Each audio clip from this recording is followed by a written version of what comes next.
Good morning students. Class 12 आज business study के first chapter में सेकंड नेचर ऑफ मैनेजमेंट, जिसे मैनेजमेंट एज एन आर्ट कहा गया है, उसको डिस्कस किया है। लास्ट वीडियो में मैंने नेचर ऑफ मैनेजमेंट के अंदर जो पहला नेचर था मैनेजमेंट एज ए साइंस, उसको डिस्कस किया, उसके फीचर्स को डिस्कस किया। आज हम मैनेजमेंट एज एन आर्ट को डिस्कस करेंगे। आर्ट को आप ये कह सकते हैं कि वो भी एक सिस्टमेटिक बॉडी ऑफ नॉलेज है, लेकिन उस सिस्टमेटिक बॉडी ऑफ नॉलेज को एम्प्लॉय की स्किल के बेस पर, उसकी अपनी क्रिएटिविटी के बेस पर, उसकी अपनी प्रैक्टिस के बेस पर परफेक्शन में लाना, प्रॉपर वे के अंदर लाना ही management as an art. Theoretical knowledge होना, सिस्टमेटिक बॉडी ऑफ नॉलेज होना जितना इंपॉर्टेंस रखता है, उतना ही उस थियोरेटिकल नॉलेज को प्रैक्टिकल वे के अंदर इंप्लीमेंट कराना बिजनेस एनवायरनमेंट के अंदर, और उस थ्योरेटिकल नॉलेज को क्रिएटिव बनाना,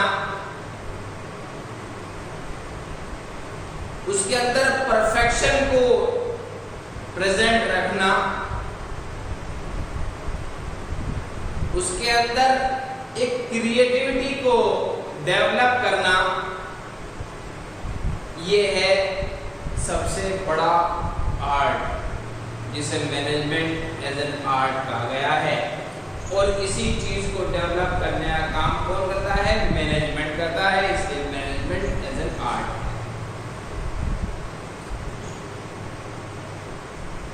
यहां पर मैनेजमेंट एज एन आर्ट क्यों कहा गया, ये मैंने आपके सामने क्लैरिफाई कर दिया। उसके बाद अगर हम इसके फीचर्स की बात करें,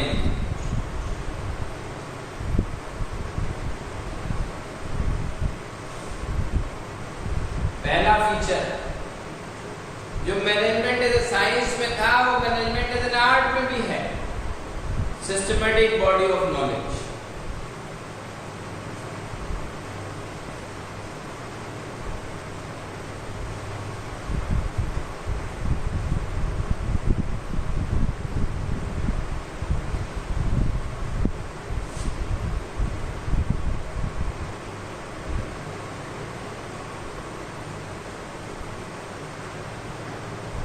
बॉडी ऑफ नॉलेज।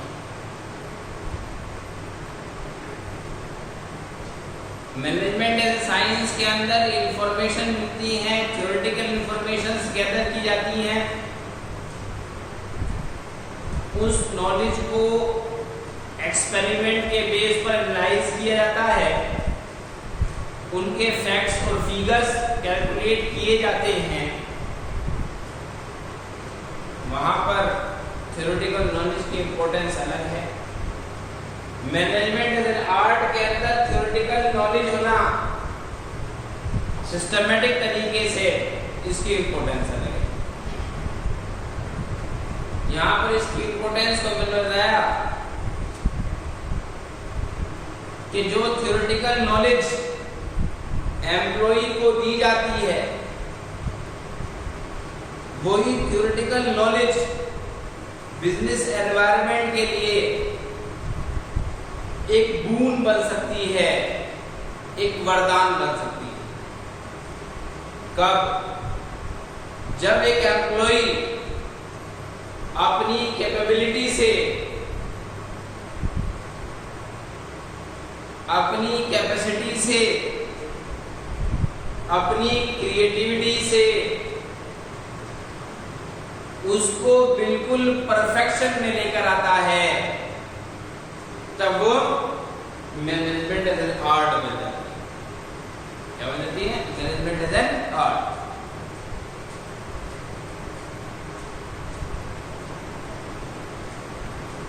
और तभी उसका पता चल पाता है कि उस थ्योरेटिकल नॉलेज की इंफॉर्मेशन के अंदर कितनी रियलिटी है, जब हम उसे प्रैक्टिस डे के अंदर लेकर आते हैं।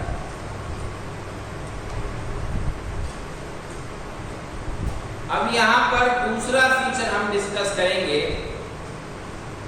Personalised application.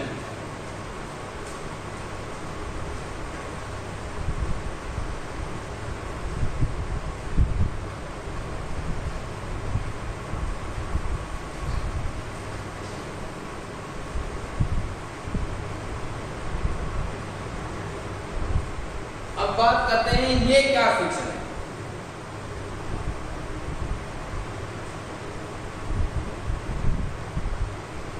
अब उसने कहा कि हर फील्ड के अंदर थ्योरेटिकल नॉलेज होती है, उस थ्योरेटिकल नॉलेज को प्रैक्टिकल वे के अंदर लाना, प्रैक्टिस में लाना, परफेक्शन उसके अंदर क्रिएट करना, ये एक अलग आर्ट है। और उसी परफेक्शन को जब हम सिद्धांत बनाते हैं, प्रिंसिपल्स बनाते हैं, और उस सिद्धांत को, उस प्रिंसिपल को उसी सिचुएशन के अंदर बिजनेस एनवायरनमेंट में इंप्लीमेंट कराते हैं, इस्तेमाल कराते हैं, तो उसको भी हम क्या कहते हैं? Management is an art. किसके अकॉर्डिंग? Personalised application. पर्सनलाइज्ड इसलिए कहा गया कि ये एक ही सिचुएशन से बिलोंग करती है, उसी सिचुएशंस के बेस पर प्रिंसिपल्स बनाए गए जो बिजनेस एनवायरनमेंट के लिए बेनिफिशियल होंगे। ये भी एक अनदर फीचर है मैनेजमेंट एज एन आर्ट। इसके बाद आप ये भी कह सकते हैं कि मैनेजमेंट एज एन आर्ट जो है वो बेस्ड है किस पर? प्रैक्टिस एंड क्रिएटिविटी पर।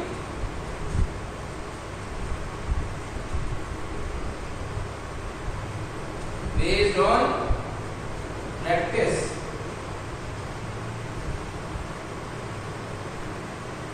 And creativity.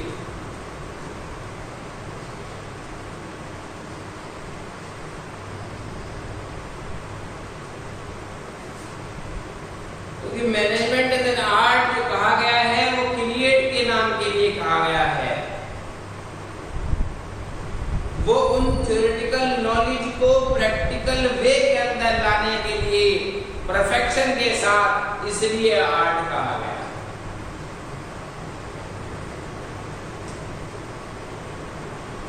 क्योंकि ये कहा जाता है कि कोई भी वर्क हो,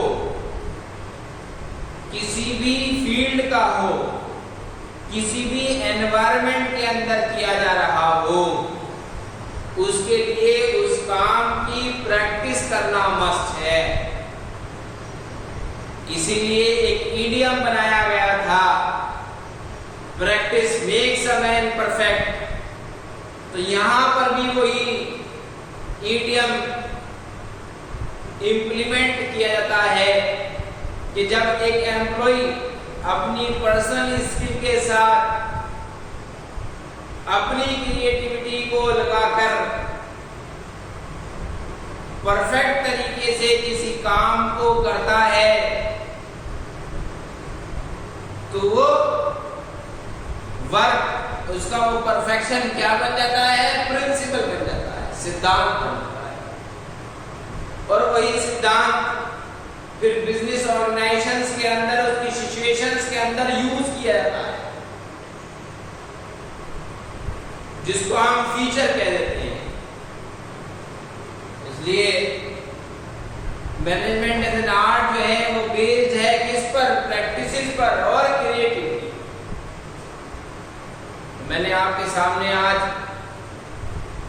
मैनेजमेंट एज एन आर्ट को डिस्कस किया। उसके फीचर्स जो थे वो भी डिस्कस किए कि उन फीचर्स को क्यों डेवलप किया गया। सिस्टमेटिक बॉडी ऑफ नॉलेज होना आर्ट में क्या इंपॉर्टेंस रख रहा है, साइंस में क्या इंपॉर्टेंस रख रहा है, बता दिया गया। पर्सनलाइज्ड एप्लीकेशंस का मतलब मैनेजमेंट एज एन आर्ट के अंदर क्या है, उसको एक फीचर क्यों कहा गया, ये भी एक्सप्लेन कर दिया गया। तीसरा, मैनेजमेंट एज एन आर्ट कहा गया, वो बेस्ड है इस पर, पर्सनलाइज्ड प्रैक्टिसेस पर और क्रिएटिविटी पर। ये भी एक्सप्लेन करते हैं। अब आपके सामने दोनों नेचर हैं, एक तरफ मैनेजमेंट एज एन आर्ट है, एक तरफ मैनेजमेंट एज ए साइंस है। एक side management of an art के फीचर्स हैं, दूसरी side management as a science के फीचर्स। आपके सामने दोनों चीजें, दोनों को वॉच आउट करिए, कंप्राइज करिए। आपके अकॉर्डिंग क्या बेटर। अगर एग्जामिनर एग्जाम पेपर के अंदर कोई क्वेरी करता है और इस टॉपिक की क्वेरी करता है, तो आप ऑलरेडी ये डिसाइडेड होने चाहिए कि whether the management is a science और इज नॉट।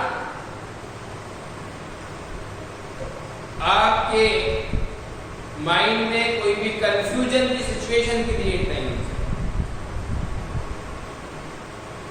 और जो भी डिसाइडिंग आपने किया है, वो डिसाइडिंग किस बेस पर किया है, इसको भी आप ऑलरेडी प्रिपेयर करिए। क्योंकि हर चीज के पीछे कोई ना कोई कॉज जरूर होता है। जब कोई स्टेटमेंट दिया जाता है, उस स्टेटमेंट के बेस कुछ ना कुछ होता है। कोई आपसे जब क्वेरी करता है, तो आप उसको बेस बनाकर प्रूफ के रूप में देते हैं कि हमने इस चीज को इस बेस की वजह से कहा। बहुत ही important topic nature of management के अंदर, management as a science, management as an art. अपने नेक्स्ट लेक्चर के अंदर मैं इन दोनों मैनेजमेंट को,